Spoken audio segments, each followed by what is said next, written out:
I am the Tofu Golem. Please enjoy the video. You'll begin by verifying prerequisites and starting the repair flow. Make sure Windows has ~20 GB free and note the current build number so you can confirm progress later. Create a restore point now, and, if files matter, copy them to an external drive. Once done, open Settings Update and Security and pause updates, then download the Windows 10 Update Assistant or Media Creation tool. This prevents partial updates and gives a controlled installer to run next. Now you'll run diagnostics and perform the controlled update. Start with System File Checker, open Admin PowerShell, run sfc/scano, follow with dism/online/cleanupimage/restore health to fix component store issues.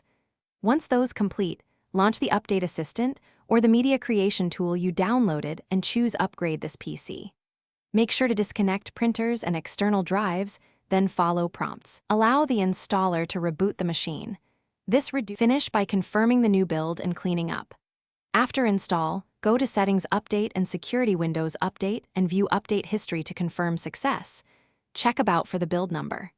If you still see an error, write down the exact error code, perform a clean boot, and rerun the Update Assistant. If that fails, consider an in-place repair or a clean install, but only after backing up everything. That one troubleshooting tip, clean boot and error code, usually points you to the precise fix. Thanks for watching. Consider subscribing if we helped you today.